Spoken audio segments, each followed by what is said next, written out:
All right, welcome back, everybody. My name is Pritesh here with KAIZN Crypto, bringing you another video. So I hope you guys are all doing well. Thank you all so much for joining me here today. I know it's a little bit of a different setup, but I wanted to go ahead and produce a video. What we're going to be talking about here today is going to be Cardano being nominated for the blockchain solution of the year. Really exciting to see this. Also, I wanted to give an update on some of the remarks we've seen from the Cardano Foundation. Recently, we saw a stake pool operator take advantage to some degree of the delegation being given to them by the Cardano Foundation. So I wanted to talk briefly about that, share with you all some remarks from the Cardano Foundation to see what we can learn from this as a community moving forward. And also, I wanted to just give you all a brief update on some of the things that I'm excited about as it comes to Cardano in Africa.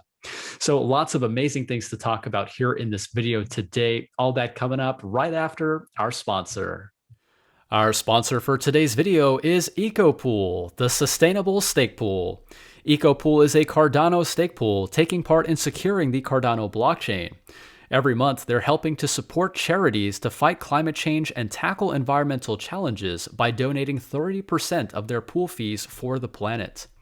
They are minting blocks each epoch, bringing in some incredible rewards for their delegators, and they're currently running on 100% renewable energy. So if you want to help make the world a better place while also earning passive rewards on your ADA, be sure to delegate to EcoPool, ticker ECO. Thank you so much to EcoPool for sponsoring today's video. So to get things started, I just wanted to go ahead and put out an update video. There's so many things happening with Cardano. Of course, as you guys can tell, I'm not in my usual studio. I'm actually out visiting some family. So it's a great opportunity to get a chance to visit some family, but nonetheless, I wanted to go ahead and keep you guys up to date as best as I can. So many amazing things happening. What we see here in this article is that Cardano is nominated for Blockchain Solution of the Year. So this is an article from coinquora.com.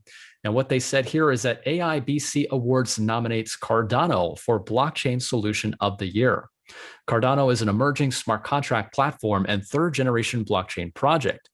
Through the Cardano subreddit, the new development was shared with the community. So this is a really exciting development that we see here. Of course, so many announcements that we've seen recently with Cardano, with the Cardano Africa Special coming out with partnerships in Ethiopia, 5 million students being onboarded onto their identity solution known as Atala Prism, as well as the government of Tanzania partnering with World Mobile and Cardano also having an investment stake with World Mobile as well, bringing about internet infrastructure to those trying to connect the unconnected. So really amazing things there. They're thinking about so many different things as it comes to places in Africa and bringing about blockchain technology. What we see here is that the AIBC Awards nominates Cardano, and they are planning to celebrate technologies and innovators behind them as per AIBC information on the official website. More so, the AIBC Summit will bring together the top industry for an achievement celebration evening. So really nice that they are recognizing Cardano. The amount of work that's gone into building this project, it's based on peer-reviewed science, mathematical research, a whole bunch of different things. It's been in the works now for years, and we're really starting to see the fruits of these labors starting to pay off. They're saying that this great achievement Cardano has gained is a notable recognition of its recent developments. Specifically, the platform has recently signed a partnership with the government of Ethiopia and World Mobile in order to improve the region economically and technologically. So many exciting things. I wanted to also talk about some really cool things that we're seeing from Africa in this video as well, just touching on some of the key points that are made here. But talking about things from a broader sense, we're really starting to see people paying attention to Cardano. I think the big driver for many people is the price. Of course, recently we're seeing this huge spike in price. And of course, that draws in a lot of new people, myself included. I'm totally guilty of that as well. When I first learned about cryptocurrency, it was to make money.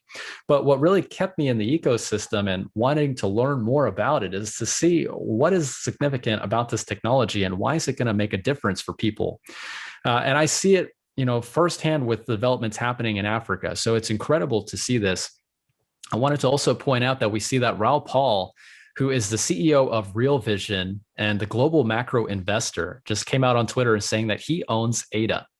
So I think with more prominent figures such as Raoul Pal coming out and saying that they are in support of Cardano, really just giving more legitimacy to the project. And seeing the amount of work and science and research that's gone into this protocol, I really do think that Cardano has a very bright future ahead. Next up, I wanted to go ahead and touch on some news that we've seen recently in the community. We saw a stake pool who received the Cardano Foundation delegation of 15 million ADA had actually exploited that initiative to a certain extent by raising their fees to 99% and their fixed fee to 3,400 ADA, effectively robbing their delegators to their stake pool of any type of rewards. So they did put out an announcement, as well as the Cardano Foundation has come out and addressed this. So it's incredible to see how prompt. So let's go ahead and take a look and see what the Cardano Foundation had to say about it. They said that some of you may have noticed an exploitative fee change by a certain stake pool operator. In response, we have withdrawn our delegation from the said pool. We are also reviewing the rules for staking to ensure only deserving stake pools receive CF delegations. So the Cardano Foundation has a lot of ADA. You know, they've got quite the bags of ADA, lots of delegation coming from them, and what they're doing to help with decentralization and helping to bootstrap some of these small businesses is by delegating 15 million ADA to some of these community stake pools, whether they're mission driven, whether they're purpose pools. Essentially, they're looking for certain criteria to figure out which of these stake pools are eligible to benefit from their community delegation. So what we saw was stake pool ticker CRO. They went ahead and exploited this. So they went ahead and changed their fees to the highest point that they could right before the epoch change. And now I'm not trying to throw shade on anybody, and this is not in an attempt to defame anybody.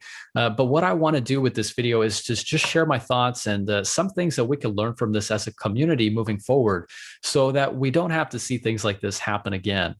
I do think that this was addressed very appropriately by the Cardano Foundation. Of course, we definitely do have to go back to the drawing board to figure out what criteria that we're looking at to see which pools are eligible.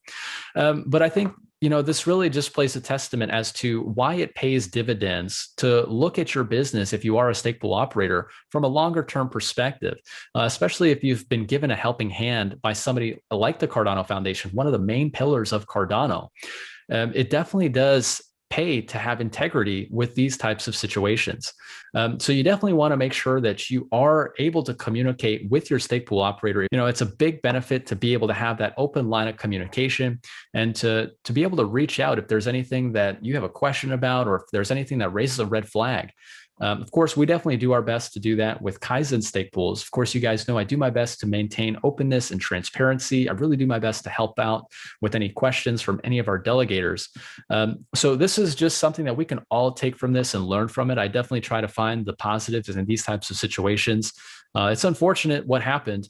So if you are delegating to this stake pool, definitely do consider that you might want to consider somebody that you can have an open line of communication with as far as delegating to a stake pool.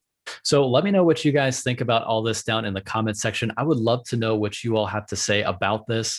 Of course, we're all trying to learn and be better together. This is something that we can all take something away from. And me personally, as far as how I'm looking at it, this just goes to show that honesty is the best policy.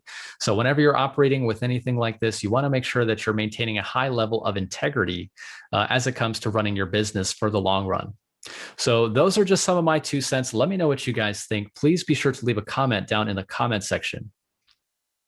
Now, taking a look at some of the things we saw related to Africa, I was doing some reading on the IOHK blog where we saw some remarks from Charles Hoskinson talking about Africa leading the way. So this just goes to show the long-term vision that they have with the plans with Africa. So it is their belief and hope that over the next 5 years, a meaningful percentage of the entrepreneurs who deploy infrastructure will come with a Pan-African view. It could be a peer-to-peer lending system. It could be a remittance system, an ATM network, basic internet access, a micro ISP, could be power generation. And it's not only a goal, it's something that we're investing heavily in with partners like ICE-ADIS, which gives us access to entrepreneurs. And in more than 25 countries in Africa over the next 5 years, our staff on the ground will likely scale from dozens to the hundreds, if not the thousands. And instead of having one headquarters, it's likely we'll have 4 or 5 headquarters covering the continent. So they are investing very, very heavily in this African mission to bring about financial services and identity to those who don't have it. One thing that I found very interesting from all these developments was the partnership with World Mobile Group. So what they are doing is they're intending to connect the unconnected by helping to provide internet infrastructure to those who don't have it. And what they're doing with this initiative is they're starting in Tanzania. So excited to get a chance to speak with them. Looking forward to having that video out pretty soon. We're just trying to work out all the details there with that so we can meet and have a chance to talk. But that should be a great conversation. I'm looking forward to learning more about those developments and how they have their plans set for the next years to come. So really exciting things coming from Africa. As you guys know, lots of things to look forward to with Cardano. We've got smart contracts on the way with the Alonso hard fork tentatively for July, August. Smart contracts, we're going to start to see things like DeFi, DEXs, token swapping platforms, all sorts of things are coming to the Cardano blockchain. So that is what I have for you guys here in this video. Of course, there's so many things to talk about that excite me about Cardano. I want to hear from you guys. What excites you most about Cardano? What are you looking forward to over the course of this next year? Are you guys looking out like how they are with IOHK? And are you looking out in the next 5 to 10 years? Let me know what excites you most about the Cardano project. I would love to hear from you guys. All right, everyone. Well, that is what I have for you all here in this video today. I really do hope that you enjoyed it. Hopefully you do find some information valuable from this type of content. If you did, please be sure to drop a like. Don't forget to hit that subscribe before you head out. And I will see you all in the next video. Take care.